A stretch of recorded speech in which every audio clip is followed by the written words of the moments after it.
For the benefit of people online, hello and welcome to the Institute for Government, to discuss is the government's industrial strategy working? And my name is Gemma Tetlow, I'm Chief Economist here at the Institute for Government. I'm really delighted to be joined by Andy Haldane, who is Chief Economist at the Bank of England, but today is here in his capacity as Chair of the Industrial Strategy Council, which was set up back in 2018 to perform a sort of evaluation function on the government's industrial strategy, assessing the extent to which it is delivering on its objectives. So we have Andy. On my left is Kate Barker, who has had many hats over the years, but at the moment is one of the members of the National Infrastructure Commission, as well as being one of the members of the Industrial Strategy Council.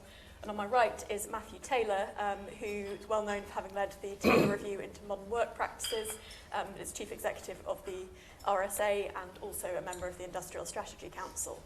So we'll kick off with a brief presentation from Andy of the new report that has come out this morning, the first annual assessment looking at the government's industrial strategy. We'll then have short opening remarks from Kate and from Matthew on some of the aspects that they're particularly interested in, and then we'll have plenty of time for you to all ask questions of them. So Andy, please kick us off. Thank you, Gemma, for that introduction. Morning, everyone, and thank you to the Institute for Government for hosting us. I think anywhere better actually to be hosting an event on this issue, industrial strategy, and thank you all for turning up so early.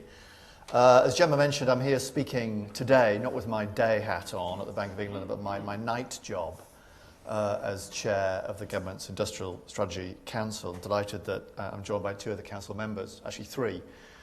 Kate and Matthew on the stage and Rupert here on the floor. As Gemma mentioned, the Council was created back in November 2018 as part of a set of commitments made by the government in its 2017 white paper on industrial strategy. And what the Council's role is to serve as an independent evaluator of the success of that industrial strategy in meeting its longer-term objectives around boosting pay and productivity in the economy. And it's to that end that, again, as Gemma mentioned, we're publishing today our first annual report, as required of us in our terms of reference set by our co-sponsors, the Chancellor and the Business Secretary. The new Chancellor and new Business Secretary, in fact. And the report's available as of about 5 minutes ago on our website. That's www.industrialstrategycouncil.org. I thought in these opening remarks what I would do is just highlight one or two of the key themes from that report, not least to save you all having to read or indeed print the 60-plus pages we've just put out. So the title of today's event, as you all know, is the government's industrial strategy working? And actually, there's a surprisingly easy answer to that. It's in fact the same answer that purportedly was given by Chinese Premier Zhou Enlai when he was asked in the 1970s about the success of the French Revolution. And he replied, almost 2 centuries on, bear in mind, that it was still a little too soon to say. So, well, a mere 2 years into the industrial strategy, it is simply too early to tell for sure whether that strategy is paying dividends for the economy. That's the inevitable consequence of the rather deep-seated structural problems that strategy was designed to tackle, but also the lengthy period it typically takes for policies to make inroads into those self-same problems. Nonetheless, there's still plenty to talk about how the government's industrial strategy has progressed to date, and to reflect indeed on how that strategy might need to be adapted to meet the challenges of tomorrow, and that's what really today's report is aiming to do. So let me make a couple of points about the overall design and implementation of that strategy before turning to one or two more specific aspects of it, specifically around R&D, around skills, and around the crucial issue of place. I think the first point to make is that the very fact that the government back in 2017 set out and put in place a strategy for industrial policy was, the Council believes, a very positive step forward. Industrial policies have seen something of a resurgence in advanced economies over recent years, with an increasing international acceptance, both among academics and among policymakers, of their importance. And there's also increasing evidence, empirical evidence, to support their efficacy, provided they are appropriately designed and implemented. And the importance of these policies has recently been reaffirmed, indeed I would say escalated and accelerated by the new government here in the UK. Combining these industrial policies into an integrated strategy rather than a piecemeal set of policies is also, in the Council's view, a positive step, as deal usually beats no deal. Strategy usually beats no strategy.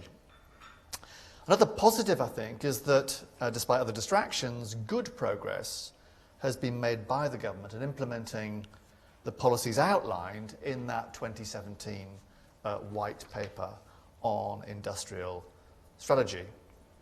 In producing today's report, the Council totted up the policy commitments in that white paper. And as best we can tell, and it's quite revealing, it's quite difficult to be precise, they total an eye-popping 142 separate initiatives. And the good news is that, as we set out in the annex to the report, the majority of those policies have progressed to implementation stage, albeit that's often the fairly early stages of implementation. Now, the broader question this poses, of course, is whether these many and various policies, even once implemented, are likely to have a material impact on pay, on productivity, and all other things bright and beautiful at the macro level. To do so, it's clear they would need to have at least two essential ingredients. First, longevity, and second, scale. Now, on the first of those, it's simply too early to judge.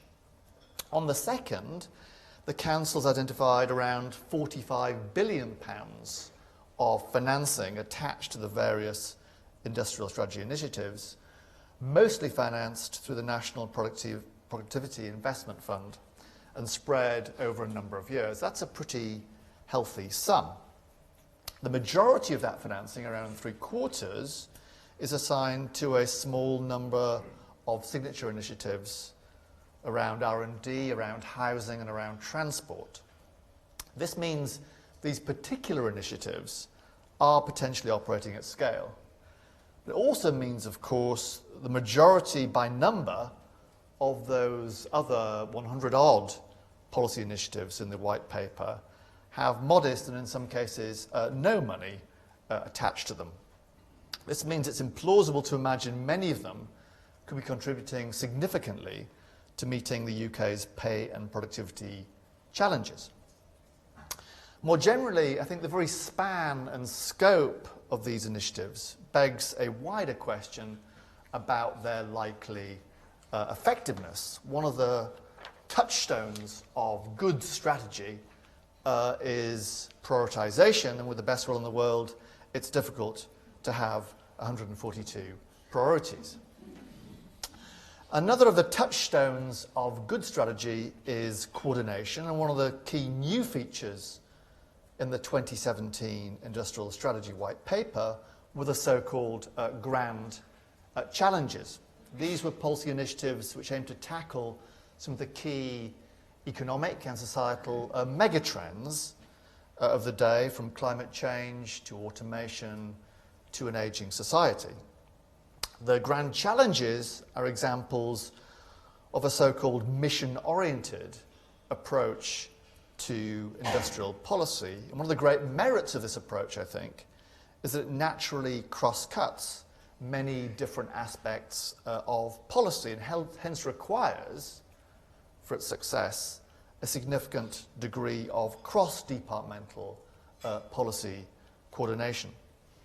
As the Institute for Government has repeatedly pointed out, this is not something that always comes very naturally across Whitehall.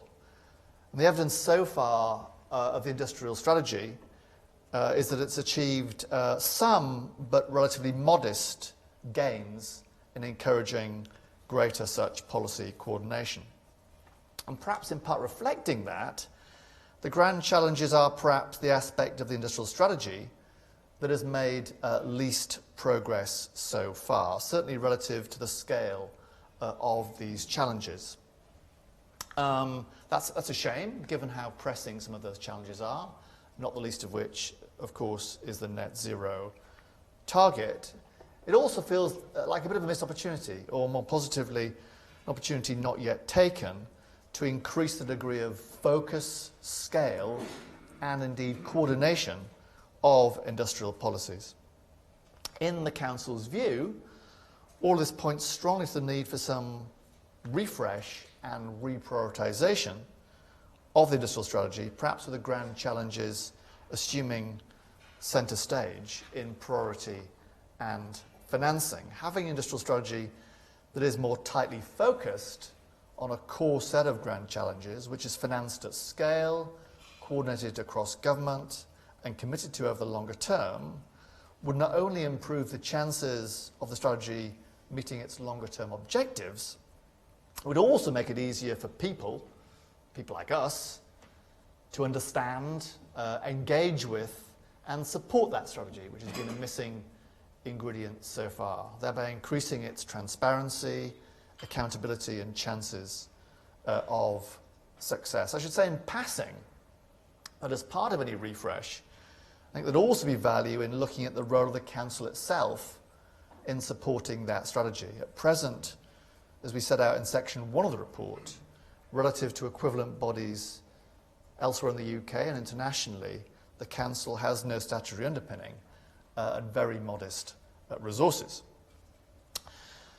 One of the signature policies in the industrial strategy in 2017 was a target for UK R&D spending set at 2.4% of GDP, that's the OECD average, by 2027.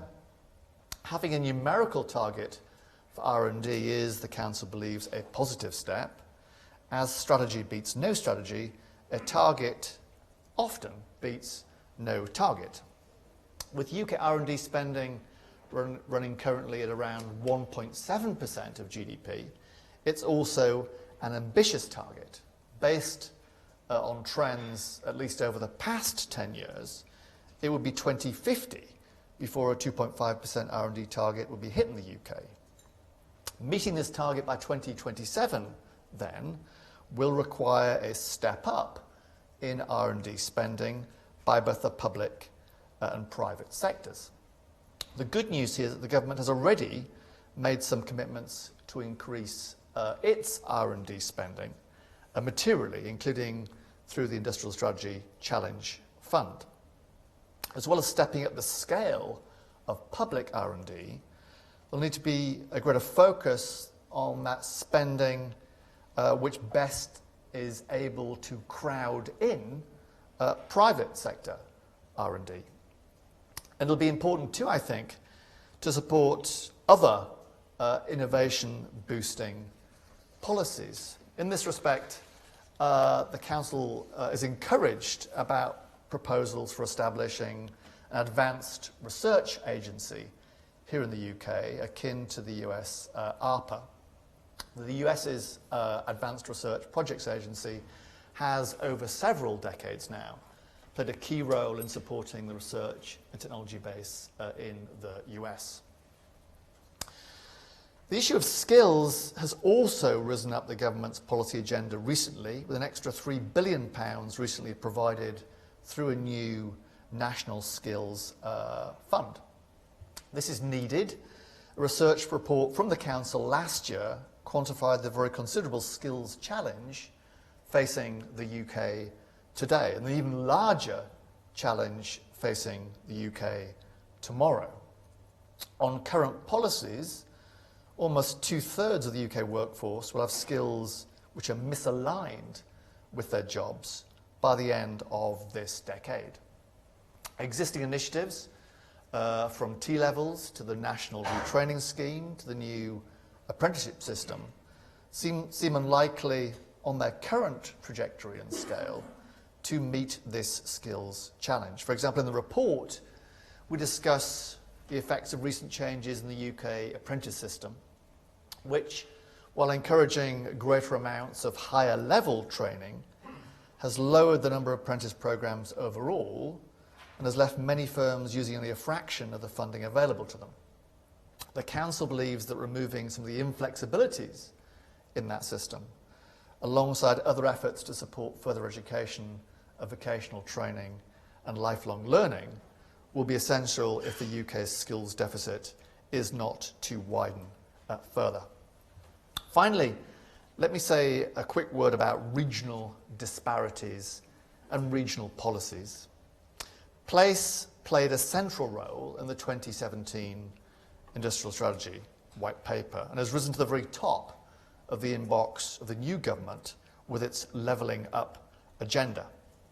As the research report issued by the Council earlier this month made clear, it's not difficult to see why this has happened. Regional differences in the UK are very large by either international or historical comparison. That report also provided some insights into the necessary ingredients of a successful regional policy to address these regional imbalances. That typically calls for a regional strategy which is applied consistently, financed at scale, focused on those areas left behind, and coordinated across the different arms of policy. And to those you might add the importance of building capacity and capability at the local level and among civic institutions to deliver this plan. So far, as part of the 2017 Industrial Strategy, 36 local enterprise partnerships and combined authorities across the UK were asked to draw up local industrial strategies and to publish them by early 2020. While some have already done so, that deadline looks unlikely to be met by most. More generally, the fate of the local industrial strategies themselves, how they will be acted on and brought together, remains uncertain as things stand. There's certainly a risk that these local strategies fall victim to the same chopping and changing that has hallmarked UK regional policy since at least the Second World War, and which has contributed importantly to that widening of regional imbalances across the UK. The periodic uprooting of civic institutions and the accompanying loss of institutional memory has also been a familiar refrain from the Institute for Government over a number of years now. It's a telling one when it comes to issues of place. A structured, costed, integrated plan for levelling up the UK, which is part of which helped build the local capacity and civic institutions necessary to deliver that plan, could break this doom loop of disappointed regional expectations. And the Council would very much welcome such a plan, would be happy to help the new government in whatever way necessary to help design and deliver it. Let me conclude, Gemma. From the productivity puzzle to the climate crisis, from the skills challenge to the levelling up opportunity, these are grand challenges indeed. And as things stand, and despite good progress, the current industrial strategy seems unlikely on current plans to be able to rise fully to meet those challenges and to seize some of the equally grand opportunities for revitalising the economy. The Council believes the new government, if armed with a refreshed and renewed industrial strategy, could do so. And as today's report makes clear, the Industrial Strategy Council stands ready to offer whatever help is required to design and deliver that strategy. Thank you all for listening. Let me stop there.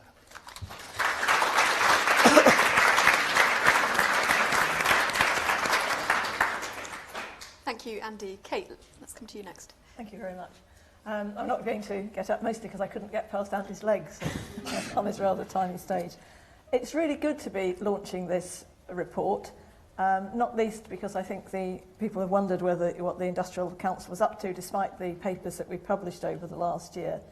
And for me, the important points in the report are about the work we have done in setting out metrics, how we're going to judge the success of this strategy, which is necessarily going to take place over a long period. It's clear indeed that the question that we're asked for this session today is being asked rather early. And secondly, the work that we're doing on implementation, which Andy's also talked about. And that's important because you look back at the past, we've had industrial strategies before, and the problem is they haven't always been fulfilled. And that's why we're, in a sense, in talking about refreshing the strategy, we're not really talking about going back and starting again. Inevitably, we have come across gaps, but equally, you don't want the industrial strategy to become a great theory of everything. One of the things I thought was interesting about the metrics we chose, and it's highlighted actually in the report, is the one about trust, the trust that people have in each other or the trust that people have in institutions. And that's to bring home the fact that the new kind of industrial strategy that we have today isn't just one of these sort of Fordist focuses on productivity, even though that's very important, but it does also step aside to think about inclusivity and well-being. And trust is really important also if we're thinking about policy consistency. I think one of the things that destroys trust among people generally, or indeed among the place-based policies in the UK, is an inability to trust that what you're told today and the funding you're told you'll get today has disappeared tomorrow.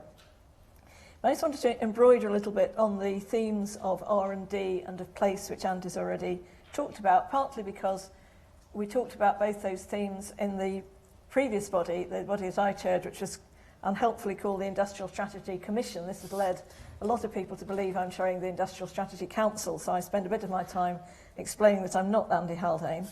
Although you'd thought the difference was obvious, but anyway. But the point, one of the points that we made in that previous work, on which commission I had one of the members was Professor Richard Jones, whose work has been picking up quite a bit of attention lately, was about the diffusion of innovation. And Richard, of course, brings together in his work both a commentary about the lack of R&D and what could be done, not just to make R&D rise up in the 2 to the 2.4, but also in some sense to become more useful because it becomes more embedded.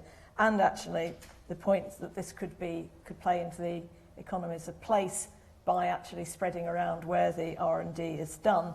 And given the nature of the industrial structure against the spatial structure of the UK, spreading it around is probably quite important if we're interested in embedding innovation.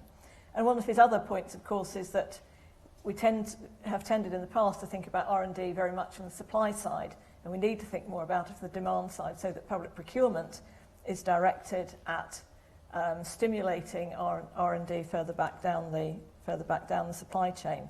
And Richard's discussion and talk about moving research out of the Golden Triangle is reflected in something which I do chair, which is the panel which has been looking at where grants should go for something called the Strength in Places Fund, which is aimed at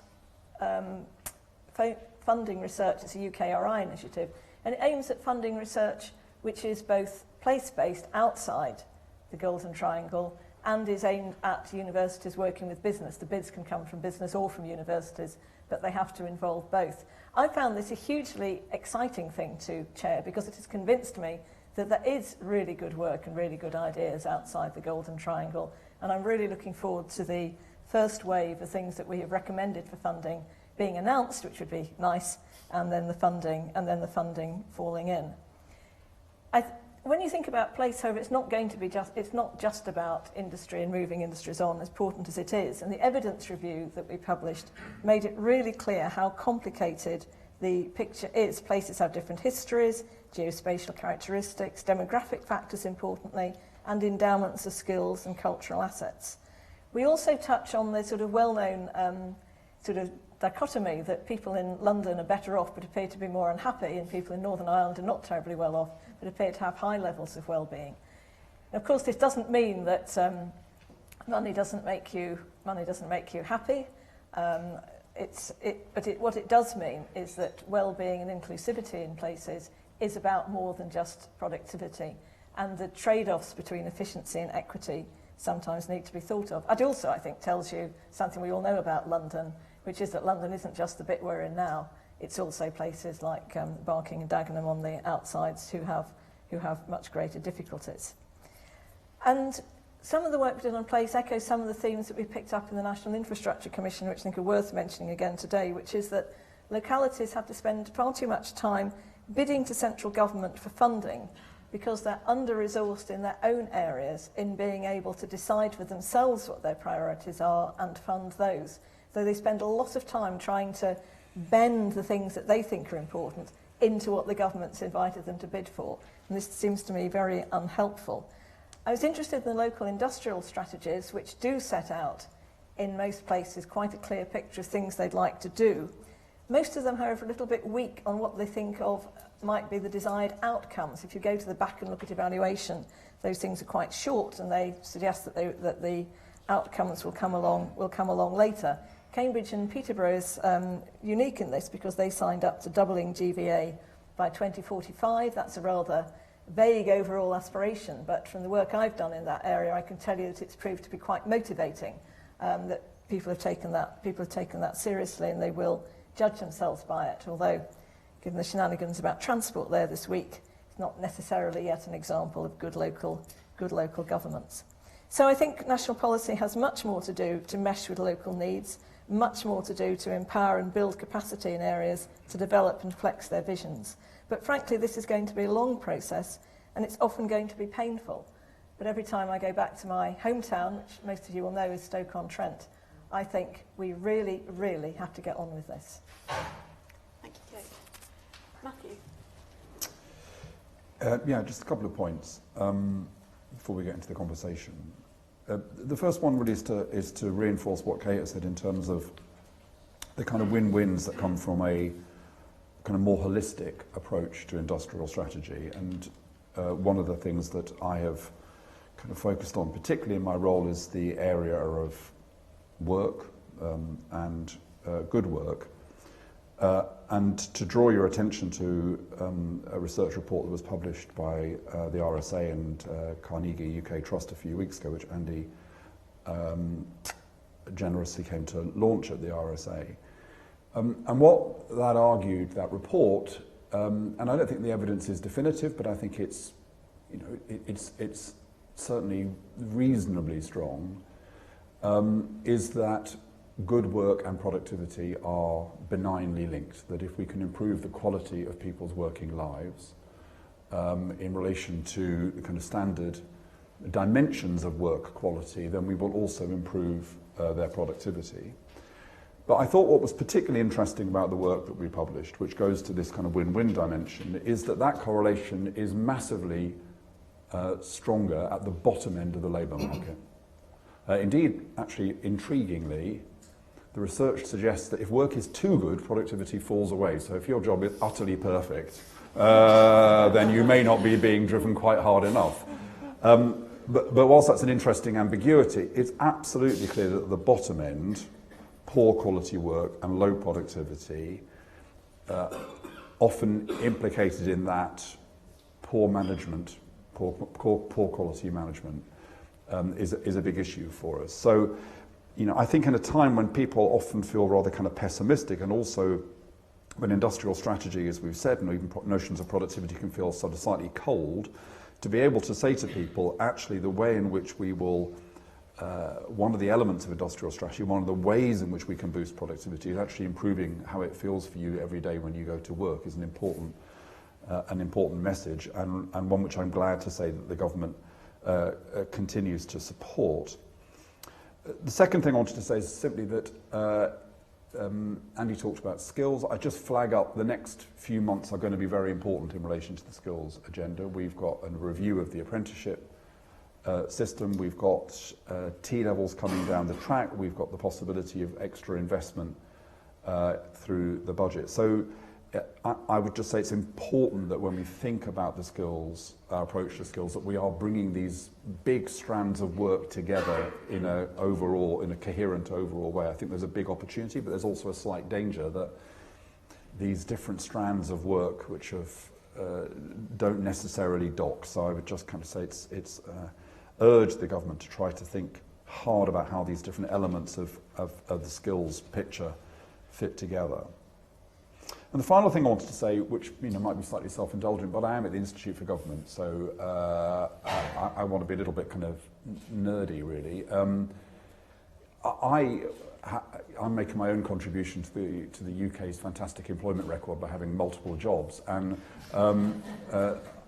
as well as being on the Industrial Strategy Council and running the RSA, I'm also 1.5 days a week the Director of Labour Market Enforcement, or should I say Interim Director of Labour Market Enforcement for the government. So I do spend quite a lot of my time looking at the relationship between government policy and real-world change. And I'm just going to share a reflection on that, which goes to what I think is the value of the council. So, having been in the kind of policy world for a very long time and worked in Downing Street and run think tanks, etc., I kind of become rather interested in policy failure. Policy fails a lot, basically. Sometimes it kind of fails heroically, catastrophically. We can all name the examples. More often it fails because whilst ministerial attention and priorities and budgets are being addressed towards something, a change occurs, but once the attention shifts, the focus shifts, then things revert to how they were before. So there is no underlying systemic change achieved.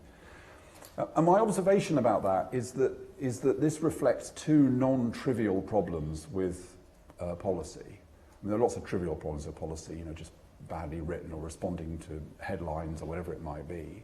The non-trivial problems, which we say they're endemic in policy making, are firstly that policies often seek to influence individual variables in complex and dynamic systems in ways which it's difficult to predict the ways in which those interventions are going to react to that system as a whole. And the second problem is a kind of path dependency, which has actually got two different characteristics. One is a kind of path dependency, which is it takes a long time to get a mandate to act, and then once you've got the mandate, you press on with something even when the evidence starts to suggest it's not working, and you move from trying to make it work to trying to prove that it works. I think Jeff Mulgan famously described this as the shift from evidence-based policy making to policy-based evidence making. But there's another form of path dependency which is arguably even more tragic, which is an initiative is created, it doesn't initially work, it then starts to adapt and develop and does start to work, at which point the evaluation of the first phase comes out, which says it hasn't been working and politicians abandon it. And you would be surprised how often that occurs, actually.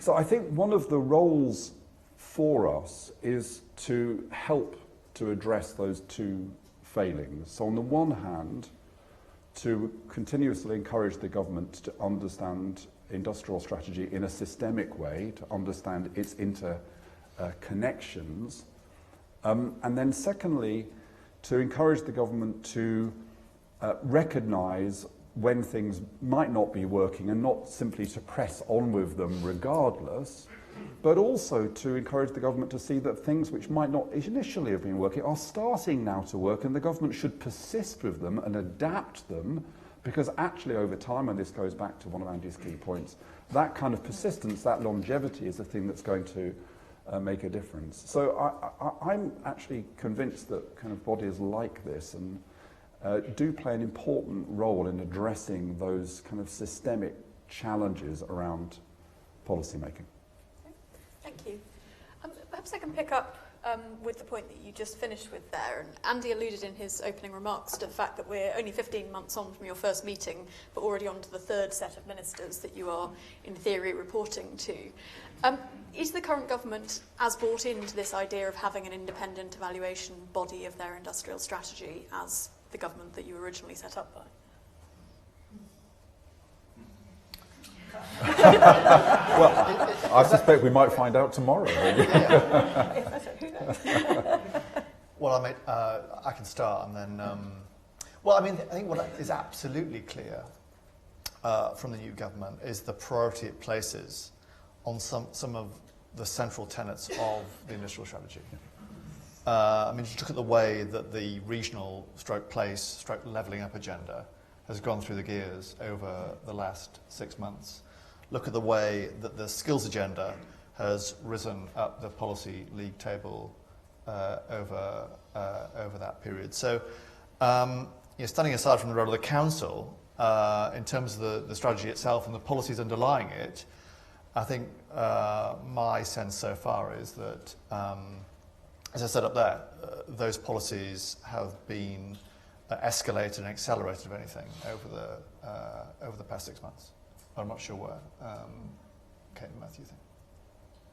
Yeah, but look, I would just reinforce the point I made before, which I think is our role is not to kind of stand outside throwing, thoughtful missiles at the government and saying, this is good and this isn't good and we'll give you points out of 10 for this. It is trying to provide this kind of more engaged role of working with what the government's trying to achieve and encouraging them, as I say, to adopt the right approach to how it is you would achieve a strategic impact. And I hope that the report today is seen in that light. Yeah, I mean, I think I'm really echoing the points that have already been made, that one of the things we can do is try to encourage some policy consistency. Mm-hmm. So I completely agree with you. Sometimes you have to give up you really do have to give up a policy because you find it isn't working. But by and large, I think I completely agree that we've given up policies too early. And I do think that is part, as I say, of what has eroded trust. But I also agree with Andy. I think the problem of the last year, which we all well know, is that people didn't really get on with policy because they were distracted by other things. And all the signs now are that people are going to get on with domestic policy. One of the pillars of the industrial strategy is obviously the business environment, and one of the great uncertainties that's been hanging over the business environment for the last few years has been the future of the UK's relationship with Europe, and indeed much of the promise of leaving the EU was greater control over the regulatory environment that might support a different type of approach to industrial strategy. How have you factored in this first report the government's policies and negotiations around Brexit? Shall I start again then? I mean, truth be told, there are ample reports already out there on all matters Brexit, and this is not one of them, and shouldn't be one of them. Of course, Brexit is important framing for a whole range of things around investment and skills and infrastructure. But ultimately, we have taken that as a given in our report and asked, with or without Brexit, what will be needed nationally to do a better job on all of those core ingredients of improved productivity and pay, which includes all the things I mentioned, plus the important social capital dimension that Kay mentioned. I think if there's a broader point, it is that obviously what we want is for the government as a whole to be considering industrial strategy in relation to all the decisions that it makes. And so, for example, if you take today's news around immigration, I don't think it's for us to say the policy is right or wrong. It's for us to, I think, encourage the government to consider the implications of that policy for industrial strategy and to put in place policies which accentuate the positive possibilities and mitigate the possible downsides. Thank you. Well, let's open up to questions from the audience. If there's anyone in the other room, do pop your head through the door. We'll go there and then come over here. Paul Swinney from the Centre for Cities. Innovation, I very much intuitively agree in terms of trying to get innovation occurring elsewhere in the economy to try and help level up. A curious thing though about the Golden Triangle is that despite a lot of money going in and a lot of focus on the fact that a lot of money is spent there rather than elsewhere in the country, according to ONS figures, Oxford and Cambridge aren't particularly productive, certainly relative to a lot of other places in the UK. Two potential explanations of that is one, the ONS data is wrong, or two, money spent through universities on innovation doesn't have any impact locally, and so that isn't the answer in terms of trying to level up. I just want to get the panel's thoughts on that. And then get a second question over here. Thank you. Robert Morland. I'm actually on a regional board of the Canal and River Trust, but I'm also a former councillor and a former member of the European Parliament representing Stoke-on-Trent. So clearly the best comment this morning was from Kate. But although there's a serious comment behind that, because going back to the last point, you have touched on Brexit. And my only comment here is on 2 or 3 of the areas you've talked about, the EU is very heavily involved, regional and research. So are you confident from what you've made forecasts on, or you related to forecasts on research, that the funding that was coming from the EU will now definitely come from the UK? And also, of course, for example, on regional policy, where it's quite clear that the EU did have a strategy.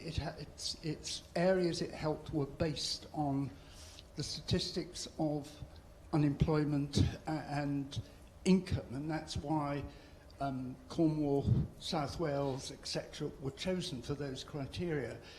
Now, are you going to be happy that we're going to have criteria that will be fact-based on those kind of issues? I noticed you talked on research about more out of London, out of the southeast, but of course a big contribution has made by 3 or 4 southeast universities, and you can't get away from it. Great. Kate, do you want to kick off? Well, I'll sort of have a go at Paul's question. I'm now trying desperately to recall in my mind the charts that we had in the report on the Cambridgeshire and Peterborough region of the differences in productivity between Cambridge and sort of places like East Cambridgeshire, which are very low productivity, largely agriculture. And actually the striking difference between Cambridge and somewhere like March and Chatteris is just is amazing. But I take your point, and I think actually that one of the points about where I completely agree with Richard, and I'm sure you do, is the tremendous difference between what's happening in Oxford and Cambridge relative to their areas and what's happening in Sheffield with the Advanced Manufacturing Research Centre relative to that region, because they're sort of set up for different reasons. So, I support what's done in Oxford and Cambridge because it's very high quality research work. It adds often to global thought. It's interesting how many people from Oxford are appearing to talk about the coronavirus, for example, because that's where the expertise lies, a lot of medical research there. Clearly in Cambridge, very different kind of research, but quite top level, and the arrival of AstraZeneca is, of course, symptomatic to what it does for the region. Cambridge itself is, I think, a pretty productive place. But I think in both cases, apart from the spin-outs from the universities, it's fair to say that neither of those connect very well with their hinterlands, and that's why I think the other work that's being done to have a proper connection with the business hinterland from other universities that are perhaps more embedded, Sheffield, Manchester, I think, are examples of that, is really important and will help to bring up those areas. And I've really enjoyed, as I said, reading the Strength in Places Fund submissions, because they talk about specifically how productivity could be increased in the industries they're trying to affect in those areas. And I think this is well worthwhile, and I wish there was more money going into it. I just say one point, which I think that our Places document, which we released a couple of weeks ago, I think it makes an important contribution to this issue about kind of investment, whether it's regional or sub-regional investment, and I think underlines the need to have a realistic understanding of what it is possible to do in places which lack some of the kind of core resources that seem to be necessary to thrive. Now, that isn't a document, it's not our role to make kind of a set of policy suggestions, but I think that one of the things, if we are committed, as the government has said, as Andy has said, to levelling up, is that in a sense, arguably in the past, our strategy implicitly has been a kind of combination of mitigation and kind of almost magical thinking. Mitigation of the problems and magical thinking about the fact that places are suddenly going to throw off all their disadvantages and become kind of global hubs. And I do think it's an opportunity. What that place document says is really we do need to be trying to think about how we help places turn round, but if we're going to do that, it's going to require more than you know, a quick dollop of money and some magical thinking. It's going to require some really serious and focused and long-term work and some pretty tough decisions, actually, about, you know, what is possible. Andy, do you have anything to add? Nothing to add to that. Okay. Wow, lots of questions this time around. Let's go to the lady there, and then we'll go to Paul. Thank you. I'm Jennifer Dixon. I'm the Chief Executive of the Health Foundation. Just two quick things. The first one, very interested to hear about the metrics and well-being. I wondered if you specifically considered any other health metrics. I asked because next week we publish the Marmot Review 10 years on, which looks at the health gap across the country. It's showing the health gap is widening between rich and poor. It's also showing that the gap between poor and poor is widening between the north and the south. So it matters, place matters for health. So that's the first question, given that health is so important to work and productivity. Thank you. And the second point is really touching on what Matthew really said. The kinds of comments that Andy said about the industrial strategy and joined up government coordination focus could, thinking about the future, valuing the future, could equally apply to many other issues like health, for example, how to improve health of the nation, the health stock, without which we won't flourish. Given that this is quite a common issue, joined upness, short-termism, and all the rest of it, what do we really need to do? Is this inherent in our kind of democracy? Do we need some other new vehicles? Do other countries do it better? How can we lock on to some of these long-term issues more forcefully than we have in the past, whether it's climate, flooding, health, whatever? Thank you. Paul Wallace, I'm a journalist. Industrial strategy is based on the idea that government, particularly central government, can help. But if policies constantly change, one only has to think about what has happened with vocational education over the past 3 decades. Is that really possible? I'll take another couple of questions in this round because there were so many hands up. So we'll go to Phil and go back over there. Phil Aldrich at The Times. Can I get your initial reactions to the migration policy, the government's migration policy, and particularly in the context of the productivity, will it potentially help productivity? And with regard to the refreshed industrial strategy that Andy was talking about, you mentioned there were 142 policies. Does this suggest that you're going to recommend at some point to trim it down to a core set of priorities? Right, and just the back row of that front section. Thank you, and I'm John Earls from Unite the Union, and I very much look forward to reading the report, but forgive me if it covers the 2 points I'm about to raise. When the Industrial Strategy Council was announced, the government drew particular attention to the objectives of creating high-quality jobs, which Matthew mentioned, but also boosting wages. And I wondered where the Council thought that strong labour market institutions such as trade unions and collective bargaining fitted into those objectives. And when the White Paper was announced and the strategy itself, it also introduced a number of sector deals, and I wondered if the evaluation work that you've done thus far had looked at the sector deals and what a good sector deal would look like. Yeah, I'll just take 2 or 3 points. I think I'm right in saying that we're going to be publishing something on sector deals. Yeah, soon. Soon. Next month. So that's an easy one. On the point on kind of labour market institutions, I personally agree. And there's kind of 2 levels to this. Firstly, that trade unionism can be an important part of strong workplace relations, and trade unions can play an important role in encouraging good management, and the evidence is that employee engagement is one of those factors that contributes to productivity. As I say, in these areas the evidence is complex, but it's broadly seems to be in that direction. I would just take this opportunity, it's a bit of a hobby horse of mine, but to encourage people to be aware of the fact that quite a significant shift is going to occur on April the 1st as a consequence of my Good Work review, which is that there's going to be a very substantial threshold in the number of workers who are required to request the right to independent representation, information and consultation at work. That threshold was set by the Labour government at 10%, which was far too high, and those opportunities were not taken up partly because it's the same threshold as for trade union recognition. And so if trade unions are going to get 10%, they get it for recognition, not for consultation information. That's going to go down to 2% now with a de minimis threshold. And that should mean, if businesses and trade unions and government gets behind it, that we move to a situation where it is standard practice in workplaces, organisations beyond a certain size, to have proper structures for workers to be represented independently and to get information and consultation on matters of strategic importance. So I think that could be an important shift in our kind of workplace norms. So I'm positive about that. Sorry, I don't want to go on, but on immigration, look, I think the critical point is to think through, as I said earlier, what the implications of policy shifts might be. They are complex. So you can,